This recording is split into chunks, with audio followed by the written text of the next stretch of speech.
자리에서 일어나셔서 겸손한 마음으로 묵상 기도하심으로 하나님 아버지 앞에서 2월 넷째 주일 예배를 하나님 아버지 앞에서 시작하겠습니다.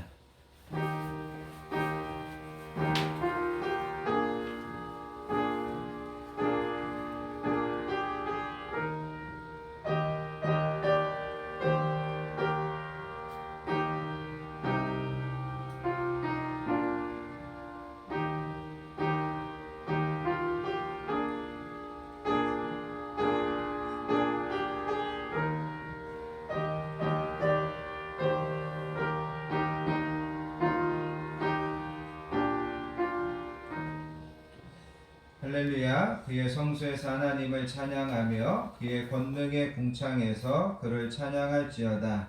그의 능하신 행동을 찬양하며 그의 지극히 위대하심을 따라 찬양할지어다. 나팔소리로 찬양하며 비파와 수금으로 찬양할지어다.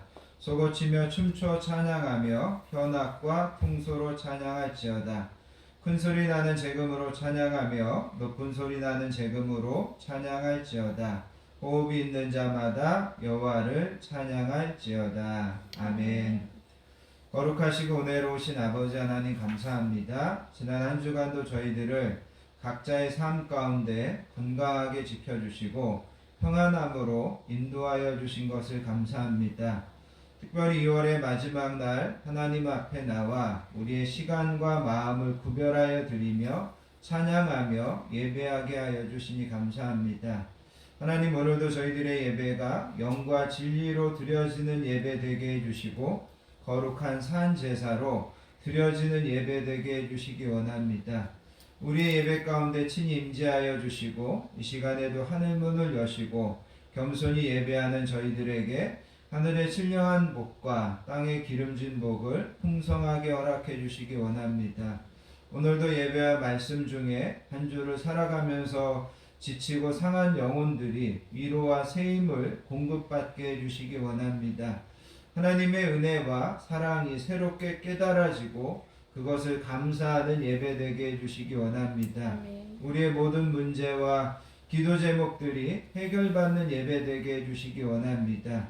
우리의 믿음이 더 견고해지고 우리가 믿는 진리에 대하여 더 확신하는 예배되게 해주시기 원합니다. 모든 예배를 성령 하나님께서 인도하시고 주장해 주실 것을 믿사오며 우리를 사랑하여 주시는 예수님의 이름으로 간절히 기도하옵나이다. 아멘. 다 자리에 앉으셔서 찬송가 25장 면류관 벗어서 함께 찬양하도록 하겠습니다.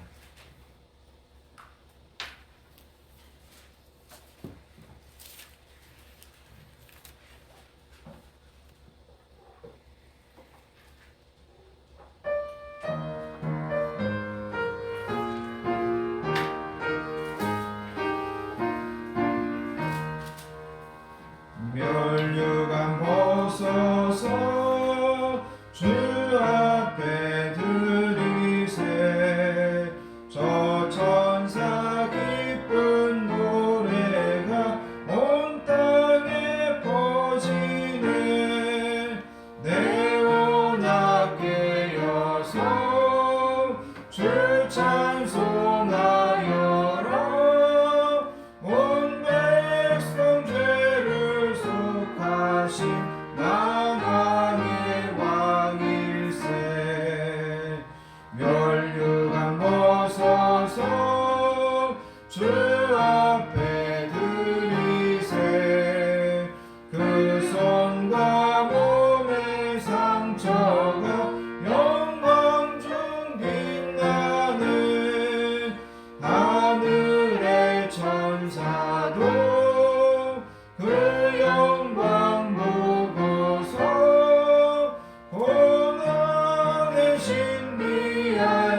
신경하심으로 우리의 신앙을 하나님께 고백드리겠습니다.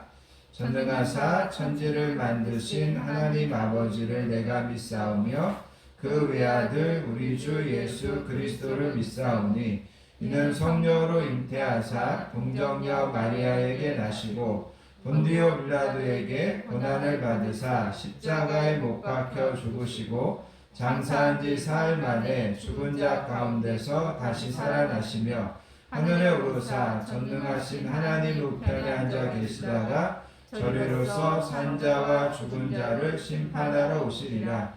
성령을 믿사오며 거룩한 공예와 성도가 서로 교통하는 것과 죄를 사하여 주시는 것과 몸이 다시 사는 것과 영원히 사는 것을 믿사옵나이다.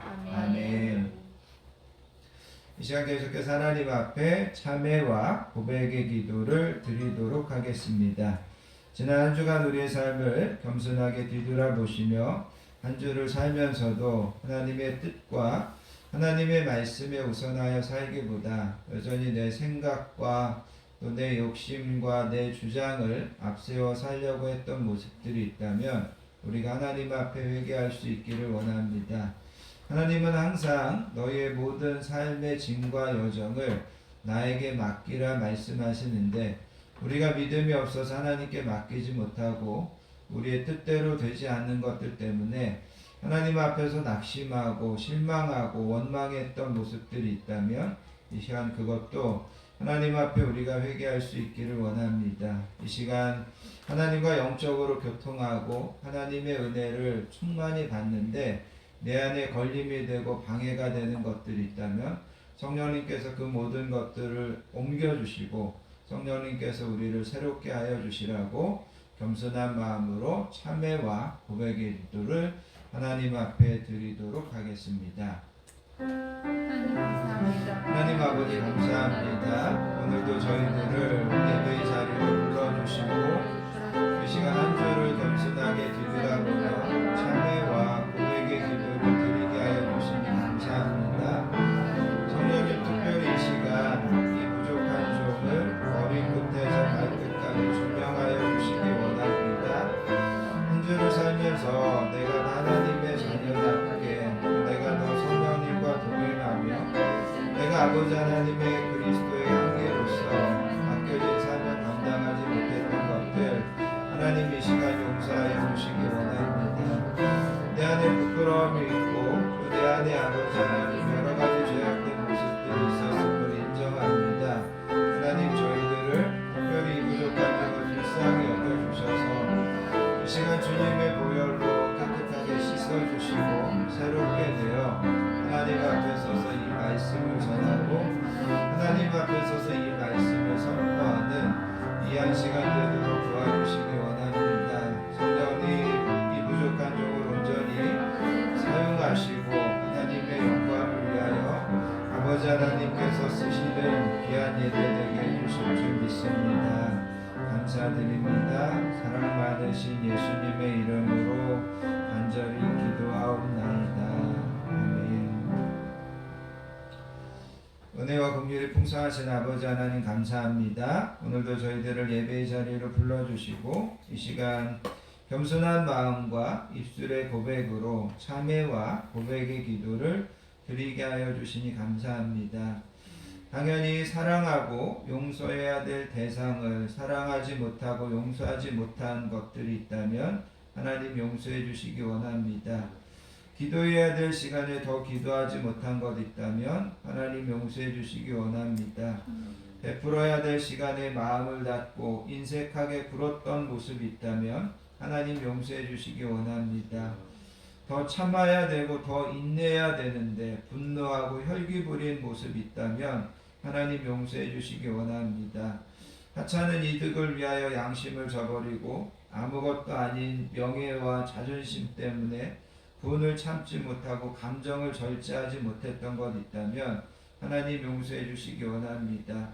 우리의 마음과 생각 가운데 담지 말아야 될 더럽고 추한 것들을 담았었고 우리의 입술에서 내뱉지 말아야 될 부끄러운 말들이 있었다면 하나님 회개하오니 용서하여 주시기 원합니다.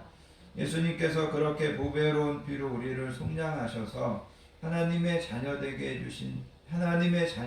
해주셨는데 그 신분에 합당하게 한 주도 살았는지 우리 자신을 뒤돌아보는 저희들 되게 해주시기 원합니다.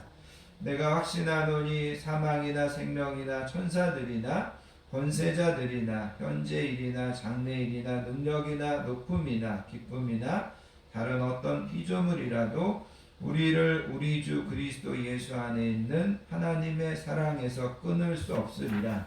그러므로 이제 그리스도 예수 우리 주 안에 있는 자에게는 결코 정죄함이 없느니라. 아멘. 찬송가 364장 내 기도하는 이 시간 찬양하신 다음에 보은별 자매님 우리를 대표해서 기도 인도해 주시겠습니다. 찬송가 364장입니다.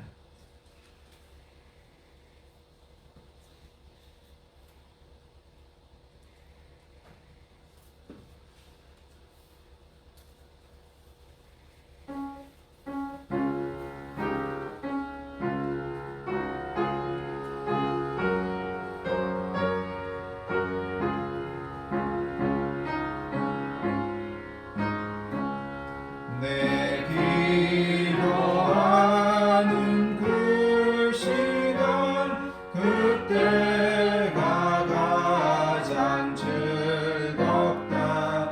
이 세상 근심 걱정에 얽매인 나를 부르사 내 진정소원 주 난 낯이 바로 아래요. 큰 불행당이 슬플 때 나 위로받게 하시네.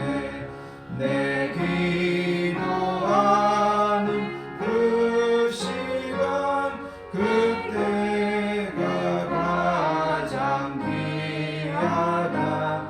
저 광야 같은 세상을 끝없이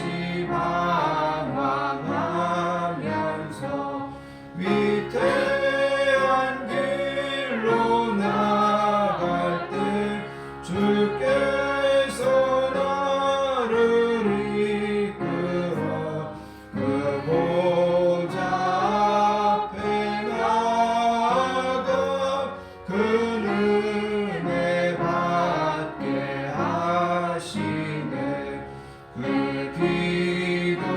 기도하는 그 시간 그때가 가장 즐겁다.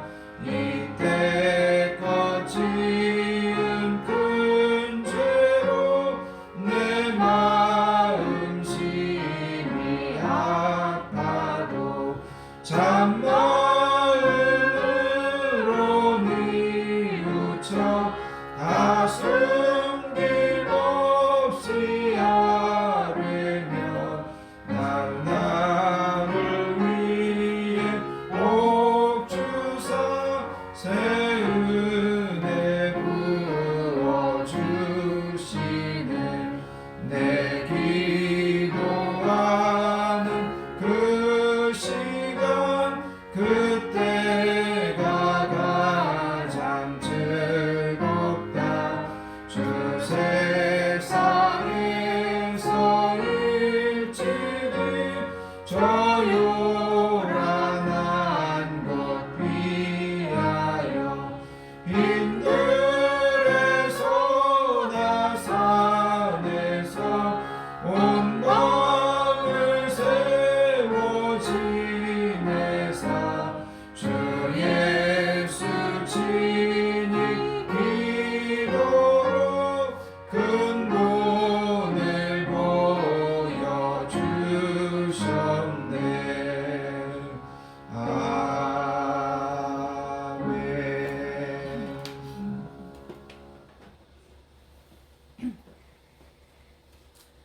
죽을 수밖에 없는 죄인된 우리를 사랑하셔서 독생자 예수 그리스도를 이 땅에 보내주신 자비로우신 아버지 하나님, 주의 날 주의 거룩한 제단 앞에 나와 예배드리게 하시니 감사드립니다. 아멘. 사순절 기간을 보내며 전능하신 하나님의 독생자 예수님께서 인간의 몸을 입으시고 친히 이 땅에 오셔서 우리의 죄와 허물을 위해 죽으신 마음을 기억하게 하시고 그 사랑의 깊이와 넓이와 높음을 깨달아 영광 돌리는 예배가 되게 하여 주시옵소서. 아멘. 주님, 허물과 죄로 얼룩진 이 땅을 긍휼히 여기시어 주의 자비와 사랑을 베풀어 주시고 구원의 길을 예비하여 주신 은혜를 다시 한번 감사드립니다. 아멘. 우리 모두가 그 은혜를 깨달아 구원받은 그 십자가의 보혈의 피를 잊지 않게 하시고 하나님 말씀에 순종하며 주의 자녀다운 삶을 살아가는 복된 인생을 살게 하여 주시옵소서. 아멘.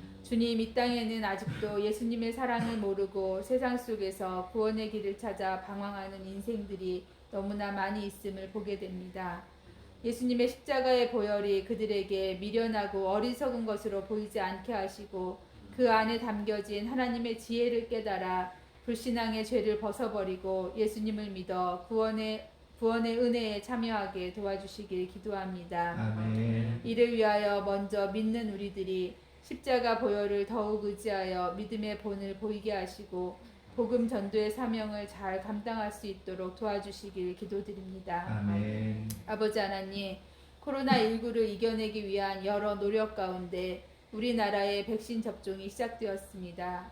큰 부작용 없이 모든 국민이 안전하게 접종을 마치게 도와주시고 일상의 삶이 회복될 수 있도록 도와주시길 간절히 기도합니다. 아멘. 믿음을 지켜가기가 그 어느 때보다 더 어려운 이때 우리 신앙인들의 마음을 붙잡아 주시고 더욱 신실한 믿음의 일꾼으로 거듭나는 시간이 되게 하여 주시길 간구합니다. 아멘. 우리의 자녀들을 주님 앞에 맡깁니다. 우리보다 더욱 좋은 부모가 되시는 아버지 하나님께서 우리 자녀들의 마음과 생각을 붙잡아 주셔서 악한 세상 속에 믿음을 지켜나가게 하시고 인생의 모든 일에 앞서 가셔서 길을 열어주시길 간절히 기도드립니다. 아멘. 주님, 이제 말씀을 들을 때 우리의 마음과 길을 열어주시고 말씀을 통해 하나님께서 우리에게 주시는 복된 은혜를 깨닫게 하셔서 한 주간도 말씀으로 세상을 이기고 자신을 이기며 십자가 보혈 앞에 겸손히 순종하는 삶을 살게 도와주시옵소서. 아멘. 말씀을 전하시는 목사님께 성령의 능력으로 함께 하시고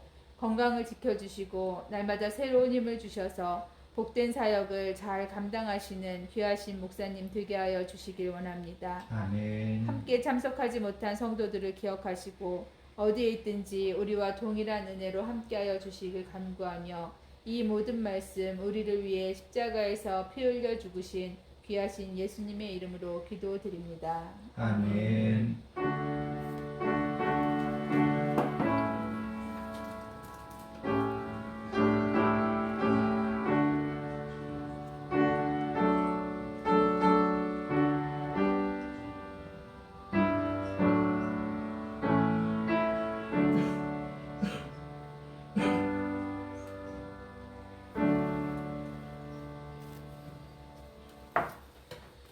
오늘 우리에게 주신 하나님의 말씀은 신약성경 마가복음 1장에 있는 말씀입니다. 마가복음 1장 1절부터 11절까지 말씀, 10장 43절부터 45절까지 말씀 함께 보겠습니다.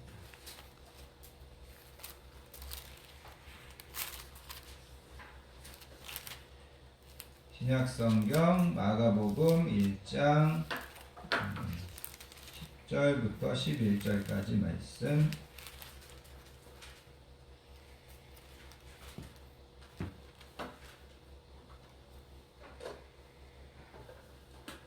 다 찾으셨으면 1장에 있는 말씀을 먼저 한 목소리로 받들어서 읽겠습니다. 하나님의 아들 예수 그리스도의 복음의 시작이라. 선지자 이사야의 글에 보라 내가 내 사자를 내 앞에 보내노니 그가 내 길을 준비하리라. 광야에 외치는 자의 소리가 있어 이르되 너희는 주의 길을 준비하라. 그의 오실 길을 곧게 하라. 기록된 것과 같이 침례 요한이 광야에서 이르러 죄사함을 받게 하는 회개의 침례를 전파하니 온 유대 지방과 예루살렘 사람이 다 나아가 자기 죄를 자복하고 요단강에서 그에게 침례를 받더라. 요한은 낙타털 옷을 입고 허리에 가죽띠를 띠고 메뚜기와 석청을 먹더라. 그가 전파하여 이르되 나보다 능력 많으신 이가 내 뒤에 오시나니 나는 굽혀 그의 신발끈을 풀기도 감당하지 못하겠노라. 나는 너희에게 물로 침례를 베풀거니와 그는 너희에게 성령으로 침례를 베푸시리라. 그때 예수께서 갈릴리 나사렛으로부터 와서 요단강에서 요한에게 침례를 받으시고 곧 물에서 올라오실새 하늘이 갈라짐과 성령이 비둘기같이 자기에게 내려오심을 보시더니 하늘로부터 소리가 나기를 너는 내 사랑하는 아들이라 내가 너를 기뻐하노라 하시니라. 아멘. 1절에 보시면 하나님의 아들 예수 그렇게 이야기합니다. 하나님의 아들 예수. 그 다음에 여러분 11절에 가서 보시면 하늘로부터 소리가 나서 예수님에게 뭐라고 이야기하냐면 너는 내 사랑하는 뭐라고요? 아들이다. 너는 내 아들이다. 이렇게 이제 하늘에서 음성이 들렸다고 이야기합니다. 10장으로 가셔서요. 여러분 10장 43절 45절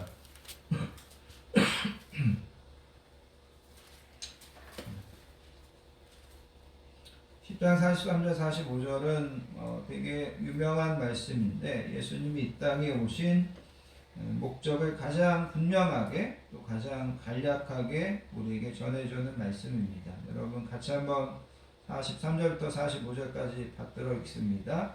너희 중에는 그렇지 않을지니 너희 중에 누구든지 크고자 하는 자는 너희를 섬기는 자가 되고 너희 중에 누구든지 으뜸이 되고자 하는 자는 모든 사람이 종이 되어야 하리라. 인자가 온 것은 섬김을 받으려 함이 아니라 도리어 섬기려 하고 자기 목숨을 많은 사람의 대성물로 주려 함이니라. 아멘. 그래서 45절에 보면 예수님께서 내가 온 거는 섬김을 받으려고 온 게 아니라 섬기려고 하고 도리어 내 목숨을 많은 사람의 대속물로 주려고 왔다. 예수님께서 이렇게 자신이 이 땅에 오신 목적을 밝히고 있는 그런 말씀입니다. 이런 내용들을 여러분들 머릿속에 잠깐 넣어 놓으시고 오늘 말씀을 함께 들으면 좋겠습니다. 창세기 45장에 보면 야곱과 요셉의 이야기가 나옵니다. 야곱이 살던 가나안 땅에 흉년이 들어가지고 야곱이 자기 아들들을 애굽에 보내서 식량을 사오게 합니다. 야곱의 아들들이 애굽에 식량을 사러 가서 보니까 애굽의 총리가 자기들의 동생 요셉이었다라는 거죠. 처음에는 요셉인지 몰랐습니다. 그리고 요셉이 자기의 신분을 밝히지 않았습니다. 그런데 어느 정도 지나고 나서 요셉이 자기의 신분을 밝히면서 형들에게 이런 이야기를 합니다. 당신들이 나를 이곳에 팔았다고 근심하지 마소서, 한탄하지 마소서. 하나님이 생명을 구원하시려고 나를 당신들보다 먼저 보내셨나이다. 그렇게 이야기하더라는 거죠. 그래서 여러분, 형들은 요셉이 애굽의 총리가 되어 있다라는 것도 기뻤지만 더 기쁜 것은 뭐냐면 요셉이 자기들을 전혀 미워하지 않고 있다는 것이 더 기뻤습니다. 요셉이 이야기하는 것처럼 하나님께서 나를 위해서, 하나님께서 여러분들을 위하여서 나를 이곳에 보내신 것입니다. 이렇게 고백하더라는 거죠. 그리고 요셉이 이제 형들에게 이야기합니다. 내가 수레를 주고 또 내가 많은 예물을 줄 테니까 그거를 가지고 가서 아버지를 빨리 이곳으로 모시고 오십시오. 이야기하더라는 거죠. 사실은 요셉이 살아있고 요셉이 총리가 되어 있다는 것을 가장 기뻐할 사람은 누구였냐면 야곱이었습니다. 왜냐하면 야곱은 진짜 자기 아들이 종으로 팔려간 줄도 모르고 자기 아들이 죽은 줄만 알고 있었습니다. 야곱에게 요셉은 가장 사랑하는 아들이었다라는 거죠. 그래서 지금까지 그는 자기 가장 사랑하는 아들이 죽은 줄 알았는데 형들이 애굽에 갔다 오더니 요셉이 살아있다라는 거예요. 그리고 요셉이 지금 애굽의 총리가 되어 있다라는 거죠. 그 이야기를 들었을 때 야곱이 얼마나 기뻤을까? 성경은 야곱이 그들의 말을 믿지 못하여서 어리둥절했다 이렇게 이제 기록해주고 있습니다. 뭐 그도 그럴 것이 아까 이야기한 것처럼 야곱은 정말 요셉이 죽은 줄 알았다라는 거죠. 그런데 살아있고 그 요셉이 지금 애굽의 총리가 돼서 아버지를 모시려고 수레를 보내왔고 그런 것들을 보게 되더라는 거죠. 그래서 이제 야곱이 이제 애굽에 내려가서 그 요셉을 만납니다. 그리고 성경에 보면 야곱이 요셉을 만나서 한동안 울었다. 그렇게 이제 성경은 기록해주고 있다라는 거죠. 여러분, 야곱에게 아들이 살아있다. 그 아들이 지금 애굽에서 총리가 되어 있다. 그 소식이 야곱에게는 얼마나 기쁜 소식이었을까? 여러분 한번 생각해 보자라는 거예요. 야곱에게는 그 소식이 그 순간 얼마나 기쁜 소식이었을까? 우리가 세상을 살면서 나한테 이런 기쁜 소식이 있었다면 어떤 소식이 나한테 그렇게 기쁜 소식일까? 우리가 이런 상상을 해볼 수 있다라는 거죠. 우리가 이제 시편 126편에 가서 보시면 여기에는 한 개인에게의 기쁜 소식이 아니라 이스라엘 민족 전체에 대한 기쁜 소식이 전해진 것을 보게 됩니다. 남왕국 유다가 바벨론에 의해서 주전 586년에 완전히 멸망당하게 됩니다. 그래서 예루살렘 성이 파괴되고 성전은 불타게 되고 많은 백성들이 비참하게 죽게 되고 또 몇몇 사람들은 주변에 있는 다른 나라로 도망치고 소위 어떻게 보면 귀족들이라든가 또 이런 권세 있는 사람들은 다 포로로 잡혀가지고 바벨론으로 끌려갔다라는 거죠. 그런데 주전 538년에 고레스라고 하는 사람이 왕이 되어가지고 어떤 이야기를 하냐면 지금까지 포로로 잡혀와 있던 유대인들은 너네가 원한다면 너네들의 고향으로 너네들의 그 본향으로 돌아가도 좋다. 그런 소식을 전한다라는 거죠. 그래서 처음에 포로로 잡혀갔던 사람들에게는 70년 만에 그들의 고향이자 영적인 성전이 있는 예루살렘으로 돌아갈 수 있는 그런 길이 열리게 됩니다. 그리고 그런 배경을 가지고 시편 126편이 기록되었는데 126편에 보면 이렇게 이제 표현되어 있습니다. 여호와께서 시온의 포로를 돌려보내실 때에 우리는 꿈꾸는 것 같았도다. 그때 우리 입에는 웃음이 가득하고 우리 혀에는 찬양이 찼었도다. 그때 문 나라 가운데서 말하기를 여호와께서 그들을 위하여 큰 일을 행하셨도다 하였도다. 여호와께서 우리를 위하여 큰 일을 행하셨으니 우리는 기쁘도다. 그래서 여기에서 이스라엘 백성들이 고레스 왕이 너네는 이제 원한다면 너네들의 본래 본 나라로 본 고향으로 돌아가도 좋다. 그 이야기를 듣고 꿈꾸는 것 같았다. 그리고 우리의 입에는 웃음이 가득하고 우리의 혀에는 하나님에 대한 찬양, 하나님에 대한 감사가 넘쳤다. 그렇게 이제 표현하고 있다는 거죠. 그래서 여러분 바벨론에 가서 포로 생활을 하고 있던 이 유대인들에게 우리가 이제는 고향으로 돌아갈 수 있다라고 하는 이 소식이 전해졌을 때 이스라엘 백성들은 얼마나 기뻤을까? 우리가 이제 이런 상상을 좀 또 해보자라는 거죠. 그런데 여러분, 성경에 나와 있는 이런 기쁜 소식, 야곱에게 전해졌던 요셉의 소식, 또 이스라엘 백성들에게 전해졌던 너희가 고향으로 돌아가도 좋다고 하는 이 소식, 이거보다 비교할 수 없는 더 좋은 소식이 있다. 그 소식이 바로 뭐냐? 예수님에 대한 소식이다. 이거를 이제 성경은 이야기하고 있다라는 거죠. 여러분, 이제 지난주에 이어서 우리가 이제 사순절 두 번째 주일을 맞이하고 있습니다. 그러면서 마가가 소개하는 예수님에 대한 큰 기쁨의 소식을 오늘은 좀 함께 나누기 원합니다. 마태나 마가나 누가나 요한이나 예수님을 소개하면서 예수님은 좋은 소식입니다. 우리가 그렇게 기다리던, 우리가 그렇게 하나님 앞에서 간절히 찾던 그 기쁨의 좋은 소식입니다. 이렇게 이제 예수님을 소개하고 있다라는 거죠. 특별히 오늘은 마가가 전하는 예수님의 이야기를 들으면서 마가는 어떤 의미에서 예수님의 이야기가 우리에게 그렇게 기쁜 소식이라고 이야기하는지를 함께 생각해 보기 원합니다. 그러면서 여러분들이 마가의 예수님의 이야기를 들으면서 마가는 예수님을 누구라고 소개하고 있고 또 예수님이 이 땅에 오셔서 무엇을 하셨다고 이야기하고 있고 그 예수님은 나와 여러분들에게 이 기쁨을 누리기 위해서 우리에게 무엇을 요구하시고 계시다고 이야기하는지 이런 것들을 좀 생각하면서 오늘 말씀을 좀 여러분들이 들으시고 은혜 나눌 수 있기를 바랍니다. 먼저 여러분 이제 마가에 대한 이야기를 좀 잠깐 살펴보기 원하는데 사도행전 12장에 가서 보면 여러분이 잘 아는 것처럼 베드로가 감옥에 갇혀 있었습니다. 베드로가 감옥에 갇혀서 졸고 있었는데 자고 있었는데 천사가 와서 베드로를 깨우는 겁니다. 그리고 베드로의 손과 발에 채워져 있던 착고를 풀고 이 천사가 어떻게 했는지 신기한 방법으로 이 베드로를 그 옥에서 끄집어낸다라는 거죠. 그래서 베드로가 비몽사몽간에 나왔어요. 나와가지고 베드로가 깨닫습니다. 아, 예수님께서 나를 이 감옥에서 불러내 주셨구나. 그러면서 이제 그 다음에 보면 사도행전 12장 12절에 이렇게 기록되어 있습니다. 베드로가 마가라 하는 요한의 어머니 마리아의 집에 가니 여러 사람이 거기 모여 기도하고 있더라.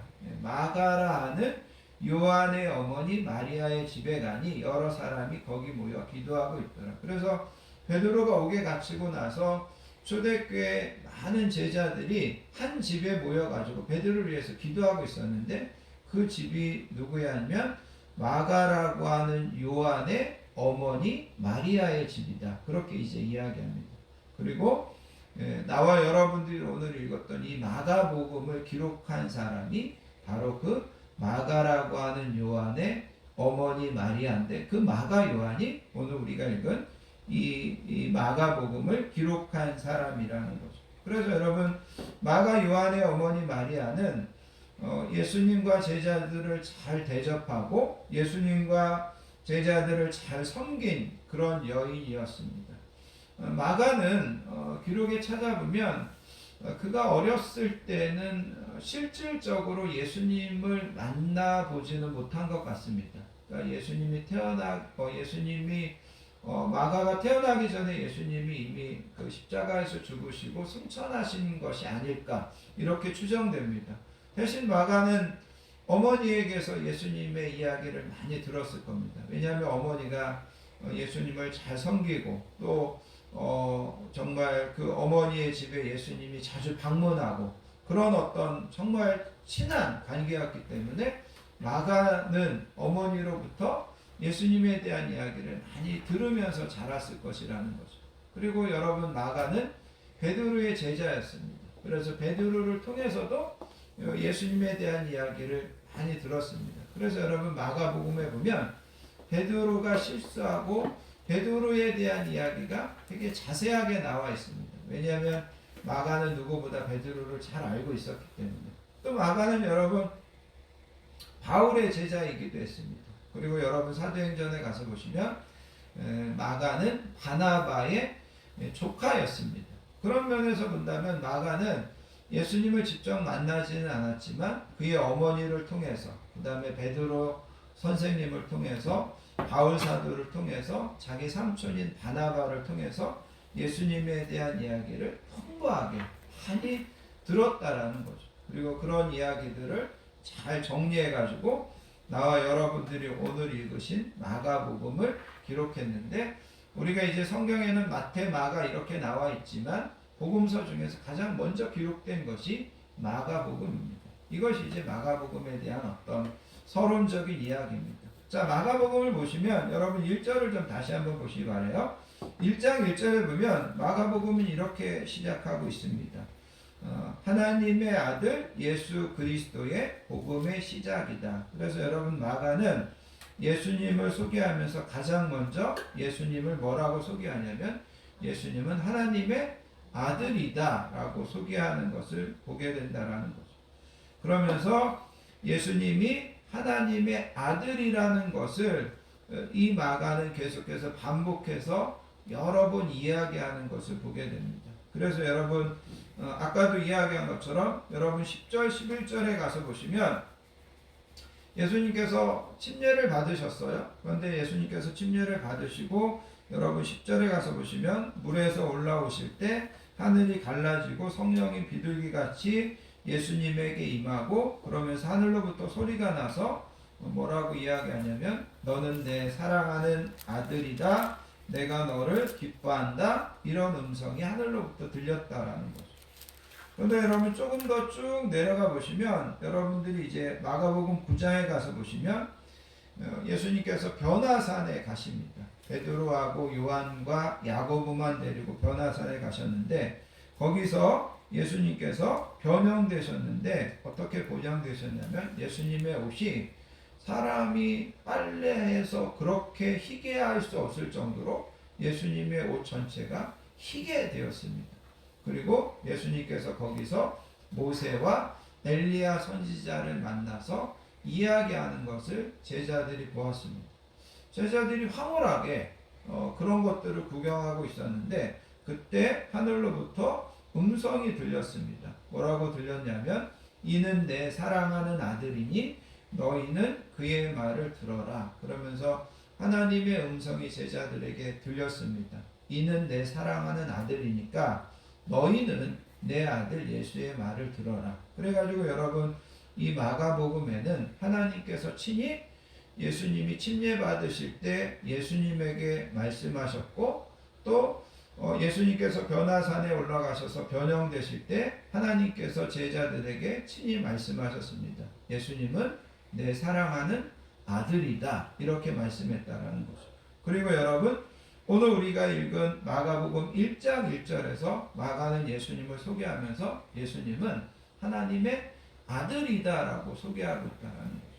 또 한 가지 중요한 게 있습니다. 뭐냐면 마가복음 15장에 가서 보면 예수님께서 십자가에 못 박혀서 죽으시는 내용이 나옵니다. 예수님이 죽으실 때 대낮이었는데도 갑자기 하늘이 깜깜해졌습니다. 그리고 예루살렘에 있던 성전의 휘장이 위에서 아래로부터 찢어졌습니다. 그리고 그때 예수님의 사형을 집행하고 감독했던 로마의 백부장이 예수님이 숨지시고 예수님이 운명하시는 모든 것을 보고서 그 로마의 백부장이 뭐라고 이야기했냐면 이 사람은 진실로 하나님의 아들이었도다 이렇게 이제 고백하는 내용이 나오는 것을 보게 됩니다. 그래서 여러분 사실 유대의 종교 지도자들이나 또 많은 유대인들은 예수님이 하나님의 아들이신 것을 몰라봤습니다. 도리어 예수님이 하나님을 신성모독하고 율법을 어떻게 보면 어기고 그런다고 예수님을 못 박아 죽였습니다. 그런데 마가복음 마지막 16장 전에 있는 15장에 보면 도리어 이방인인 이 로마의 백부장은 예수님을 보고 예수님은 진짜 하나님의 아들이시구나라는 그런 고백을 하는 것을 성경은 기록해 놓고 있다라는 거죠. 그래서 여러분 마가는 이 마가복음을 통해서 예수님을 소개하는데 예수님을 한마디로 뭐라고 이야기하냐면 예수님은 하나님의 아들이시다라는 거예요. 예수님이 하나님의 아들이라는 것은 어떤 의미냐면 예수님은 나와 여러분들과 같은 죄인이 아니고 예수님은 나와 여러분들과 같이 시간과 공간의 제한에 갇혀 사는 그런 인생이 아니라는 겁니다. 예수님은 하나님의 신성을 가지신 분이시고 예수님은 죄가 하나도 없으신 분이시고 예수님은 영원 전부터 존재하셨던 분이고 이것이 바로 예수님이 하나님의 아들이시다라는 그런 의미라는 거죠. 그래서 여러분 예수님이 하나님의 아들이시다라고 하는 것이 우리 기독교 신앙에서 되게 핵심적인 신앙입니다. 예수님이 하나님의 아들이 아니시라면 예수님이 우리의 존경도 받고 우리의 위대한 스승이 될 수 있지만 예수님이 하나님의 아들이 아니시라면 예수님은 나와 여러분들의 구원자는 절대로 될 수가 없습니다. 그런데 마가 요한은 그 예수님을 소개하면서 가장 먼저 이야기하는 것이 뭐냐면 예수님은 하나님의 아들이시다. 그 하나님의 아들이 육신을 입고 이 땅에 오신 것이다. 그렇게 이제 예수님을 소개하고 있다는 겁니다. 자, 그 다음에 여러분 2절을 가서 보시기 바랍니다. 2절에 가서 보시면 마가가 이제 예수님을 소개하면서 선지자 이사야의 글에 이렇게 이야기합니다. 선지자 이사야의 글에 보라 내가 내 사자를 내 앞에 보내노니 그가 내 길을 준비하리라. 그 다음에 3절에 보시면 광야에 외치는 자의 소리가 있어 이르되 너희는 주의 길을 준비하라. 그의 오실 길을 곧게 하라. 기록된 것과 같이 이렇게 이야기합니다. 그래서 여기 2절 3절에 보시면 먼저 여러분 다른 복음서에는 보면 예수님이 태어나실 때 예수님의 유년 시절 이런 내용들이 다 기록되어 있는데 마가는 그런 것들을 다 생략합니다. 그리고 여러분 읽으신 것처럼 마가는 바로 이사야 선지자의 이야기를 인용하는 것을 보게 됩니다. 그러면서 거기 2절을 다시 한번 보시면 이사야 선지자가 이야기한 내용이 뭐냐면 보라 내가 내 사자를 내 앞에 보낸다 이런 겁니다. 이게 뭐냐면 하나님께서 이 땅에 메시아를 보내기 전에 하나님께서 사자를 먼저 보낸다는 거예요.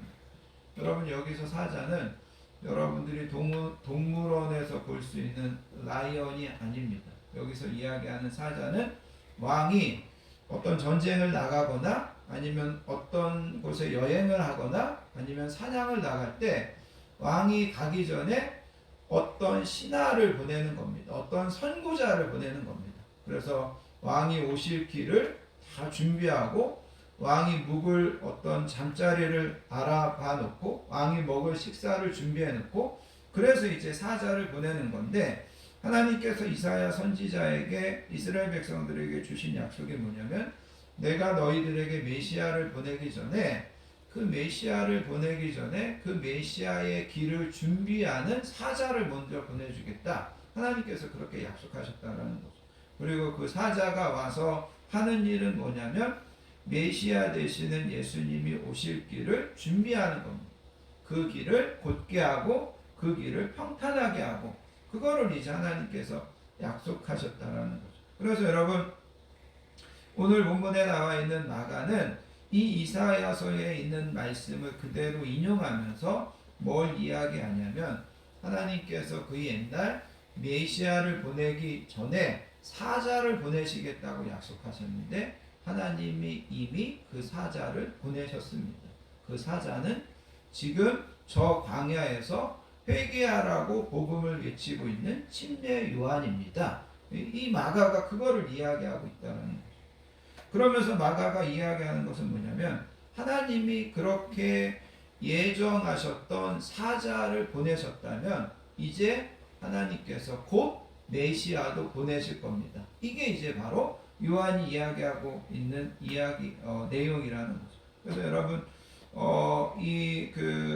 마가는 하나님께서 메시아를 보내기 전에 사자인 침례 요한을 보내셨습니다. 그리고 침례 요한이 여러분 그 4절을 보시기 바랍니다. 4절에 가서 보시면 광야에 이르러서 사람들에게 죄사함을 받게 하는 회개의 침례를 전파했다. 그리고 여러분 5절에 가서 보시면 온 유대 지방과 예루살렘 사람들이 다 나와서 자기 죄를 자복하고 요단강에서 그에게 침례를 받았다. 이렇게 이야기하고 있습니다. 바로 이것이 바로 뭐냐면 사람들의 마음의 길을 준비하는 겁니다. 예수님이 오시기 전에 사자가 와서 길을 준비하는데 달리 길을 준비하는 것이 아니라 사람들의 마음을 예수님을 받아들일 수 있도록 예수님을 영접할 수 있도록 그들을 회개시키고 그들의 마음에 예수님에 대한 소망, 예수님에 대한 기대감을 심어주고 이게 바로 요한이 하는 일이었다라는 거죠. 그래서 요한이 예수님이 오시기 전에 사자로서 지금 이런 일을 하고 있습니다. 그리고 이제 예수님께서 메시아가 곧 오실 겁니다. 그렇게 이제 예수님을 소개하고 있다라는 거죠. 그러면서 여러분 오늘 우리가 읽은 이 본문에서 여러분 7절을 가서 보시기 바랍니다. 7절에 가서 보시면 그 요한이 예수님을 소개하면서 이렇게 이야기합니다. 나보다 능력 많으신 이가 내 뒤에 오시나니 나는 굽혀 그의 신발끈을 풀기도 감당하지 못하겠나이다. 그래서 이 말은 뭐냐면 요한이 나는 예수님의 사자로 왔는데 나와 예수님과 어떤 차이가 있냐? 얼마나 그분이 큰 분이냐? 나는 여러분 거기 있는 것처럼 허리를 굽혀서 그분의 신발끈을 풀기도 감당하지 못할 정도로 그분은 크신 분이고 그분은 높으신 분입니다. 이렇게 요한이 예수님을 소개하더라는 거죠. 그러면서 여러분 8절에 가서 보시면 나는 여러분들에게 물로 침례를 베풀거니와 나 뒤에 오시는 그분은 여러분에게 성령으로 불과 성령으로 여러분에게 침례를 주실 겁니다. 그러면서 이 요한이 예수님에 대하여 이렇게 소개하는 것을 보게 된다는 거죠. 그래서 여러분 마가는 이런 요한의 사역을 통해서 이분은 하나님의 사자로 예수님 오시기 전에 사자로 보냄받은 분이고 그분이 오셔서 여러분들의 마음의 회개를 전함으로 예수님을 영접할 수 있는 마음을 준비시킨 거고 그분이 여러분들에게 예수님을 소개하는데 자기하고는 비교할 수 없을 정도로 그분은 크신 분이고 자기는 회개의 침례밖에는 주지 못하지만 그 예수님께서는 성령으로 침례를 주시는 분이라고 여러분들에게 그분을 소개하고 있습니다. 이것이 이제 바로 마가 요한이 예수님에 대해서 이야기하고 있는 내용이라는 거죠. 그리고 여러분 이제 오늘 우리가 읽은 이제 10장 45절에 가서 보시면 예수님께서 나와 여러분들에게 분명히 이 땅에 오신 목적을 이야기합니다. 그것은 바로 뭐냐면 예수님을 섬기러 오셨다라는 거죠. 그리고 자기 목숨을 많은 사람의 대속물로 주려고 왔다. 여기 대속물이라고 하는 것은 그 옛날에 전쟁의 포로로 잡혀간 사람을 석방시키기 위해서 지불하는 몸값이 대속물이었습니다. 그래서 예수님은 나와 여러분들이 죄와 사단의 포로로 잡혀 있으며 나와 여러분들은 스스로 우리의 몸값을 지불할 수 있는 능력이 절대 없다는 것을 아시고 우리를 대신해서 십자가에서 자신을 내주심으로 우리를 자유케 하고 또 우리를 그 죄의 권세 사단의 권세에서 우리를 놓아주시기 위하여 해방시키시기 위하여 예수님께서 오셨다. 그것을 이제 이야기하고 있다라는 거죠. 자, 그러면 이제 우리가 이런 생각을 좀 해보기 원한다라는 거죠. 여러분 지난 시간에 마태는 예수님을 뭐라고 소개했냐면 예수님은 왕이시다. 그렇게 이야기했다라는 거죠. 그래서 예수님은 다윗의 후손이다. 그래서 다윗의 왕위를 계승하는 왕으로서 오신 분이다. 예수님을 그렇게 소개했다는 거죠. 그리고 여러분 오늘 마가는 예수님을 누구라고 이야기하냐면 예수님은 하나님의 아들이다. 그렇게 소개하고 있다라는 거죠. 그러면 여러분 예수님이 왕이시고 예수님이 하나님의 아들이신데 왕이시고 하나님의 아들이신 그분이 나와 여러분들을 뭐 해주신다는 거죠? 섬겨주신다는 거죠. 그분이 우리에게 너네가 나를 섬겨라. 섬겨야 되지 않느냐? 그렇게 이야기하시는 것이 아니라 내가 너희를 섬겨주겠다. 어떻게 섬겨주느냐? 내가 십자가에서 못 박혀 죽고 내 피를 대속물로 내놓음으로 너희를 사주겠다. 이렇게 예수님께서 말씀하신다라는 거죠. 그것이 바로 예수님이 이 땅에 오신 목적입니다. 그렇게 마가는 이야기하고 있다라는 겁니다. 자, 오늘 우리가 읽은 이 본문의 말씀을 통해서 우리가 이제 결론적으로 이런 생각을 좀 해보기 원합니다. 여러분 이제 15절을 한번 가서 보시 바래요. 15절. 마가복음 1장 15절. 마가복음 1장 15절에 보면 예수님이 첫 번째로 사람들에게 나타나셔서 설교하시는 내용이 뭐냐면 때가 찼고 하나님의 나라가 가까이 왔으니 회개하고 복음을 믿어라. 이게 예수님의 첫 번째 말씀입니다. 때가 찼다라는 말은 이제는 결정적인 시간, 이제는 절호의 기회가 됐다라는 거죠. 때가 찼다. 이제는 때가 됐다라는 거죠. 우리가 예수님을 믿고 또 우리가 예수님을 통하여서 구원을 얻어야 될 절호의 시간, 그 결정적인 시간이 됐다. 예수님은 우리에게 그렇게 말씀하고 계시다라는 겁니다. 여러분, 결론적으로 이런 이야기를 좀 함께 나누기 원합니다. 요한복음 13장에 가서 보면 예수님께서 제자들의 발을 씻어 주십니다. 예수님께서 수건을 허리에 동이시고 대야에다가 물을 떠다가 제자들의 발을 씻겨 준다는 거죠. 제자들이 되게 불편했습니다. 베드로가 예수님이 자기의 발을 씻으려고 할 때 예수님께서 내 발을 씻으십니까? 그러면서 내 발을 절대로 씻지 못하십니다. 그러면서 이 베드로가 거절을 했다라는 거죠. 왜냐하면 우리가 선생님이신 스승님이신 예수님의 발을 씻겨 드려야 되는데 예수님이 우리의 발을 씻겨 주신다고 베드로뿐만 아니라 다른 제자들도 다 그렇게 생각했다라는 거죠.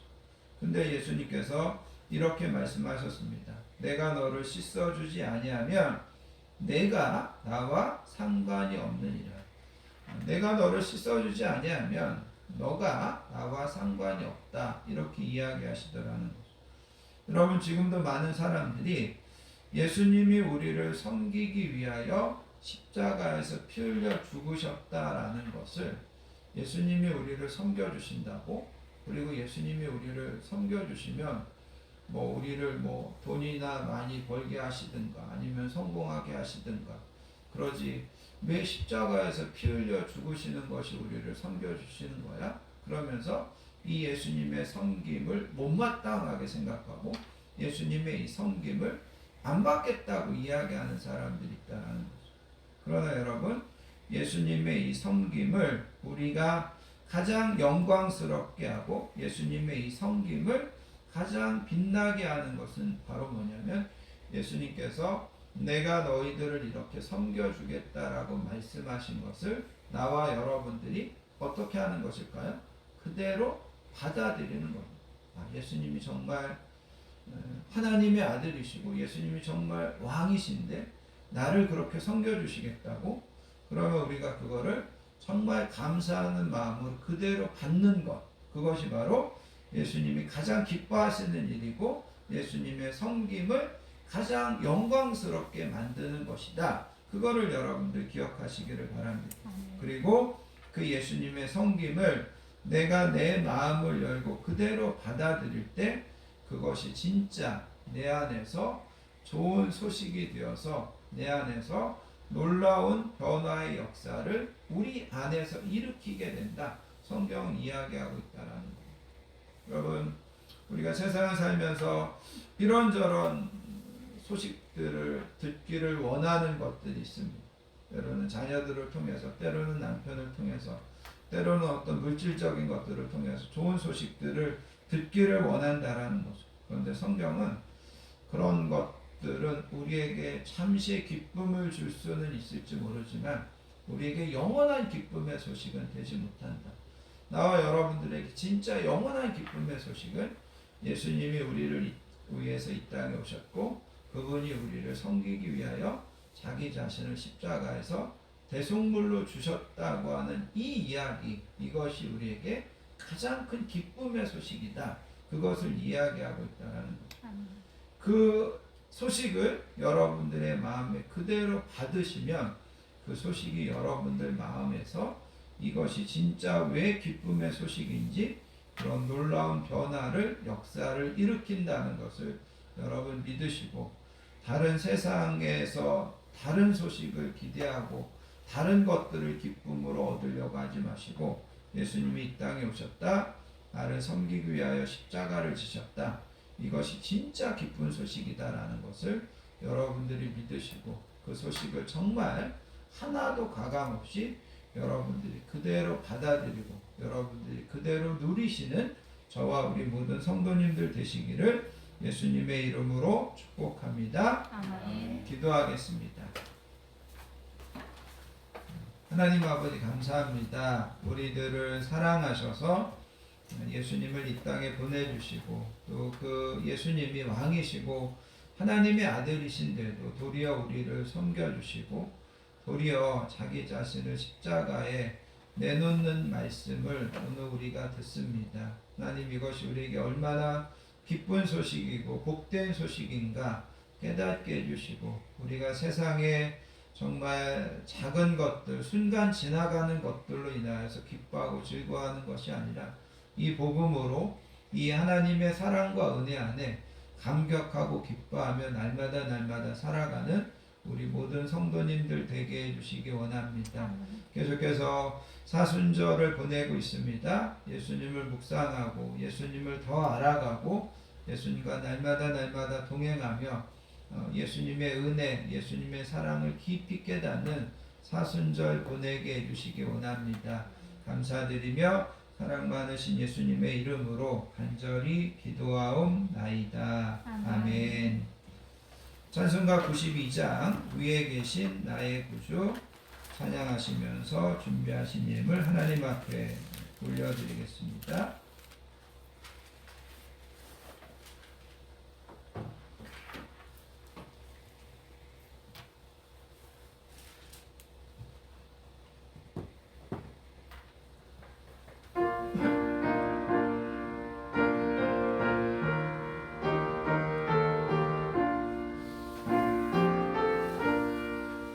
위에 계신 나의 친구 그의 사랑 지극하다 이는 예수 그리스도 나의 구주 나의 친구 사랑하는 나의 친구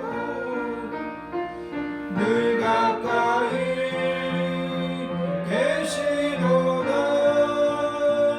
그의 사랑 놀랍도다 변함없는 나의 친구 나를 위해 죽으시고 나를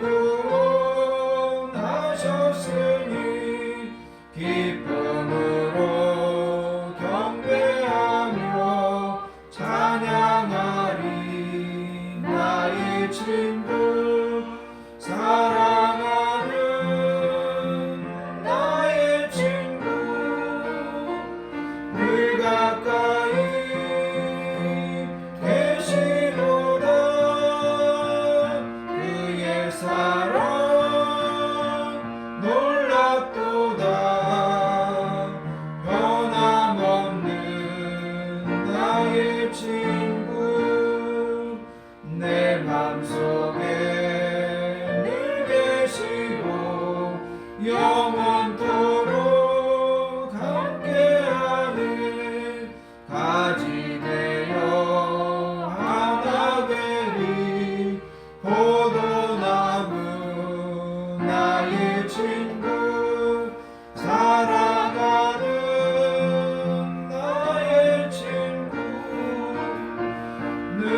기도드리겠습니다. 현재도 건강하게 지켜주시고 평안함으로 인도해 주신 하나님의 사랑과 은혜에 감사드리며 오늘도 귀하고 복된 예배 나오신 모든 분들을 예수님의 사랑으로 환영하고 축복합니다. 옆에 계신 분들하고 인사하겠습니다. 사랑합니다. 사랑합니다. 축복합니다. 사랑합니다. 축복합니다. 영상으로 예배 드리시는 모든 분들도 사랑하고 축복합니다.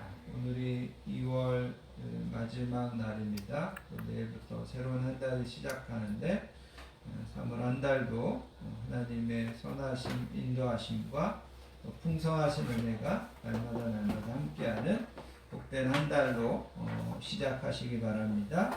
계속해서 우리가 2021년도 사순절을 보내고 있습니다. 예수님을 깊이 묵상하고 또 성령님과 동행하며 승리하는 그런 사순절 되시기를 바랍니다. 다음 주 기도 맡으신 분들 잘 준비해 주시면 감사하겠습니다. 다 자리에서 일어나셔서요. 여러분들 주보에 있는 주만 바라볼지라 찬양하시고 드려진 예물을 위하여 축복 기도한 후에 축도로서 모든 예배를 마치겠습니다.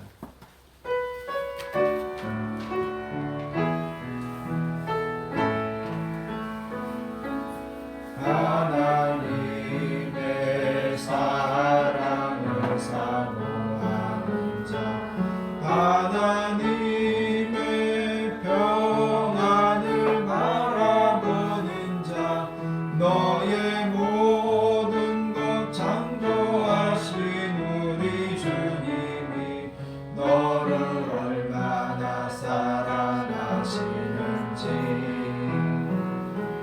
하나님께 찬양과 경배하는 자 하나님의 선하심을 닮아가는 자 너의 모든 것 창조하신 우리 주님이 너를 자녀 삼으셨네. 하나님 사랑의 눈으로 너를 어느 때나 바라보시고 하나님 인자한 귀로서 언제나 너에게 기울이시니 어두움에 밝은 빛을 비춰주시고 너의 작은 신음에도 응답하시니 너는 어느 곳에 있든지 주를 향하고 주만 바라볼지라 주만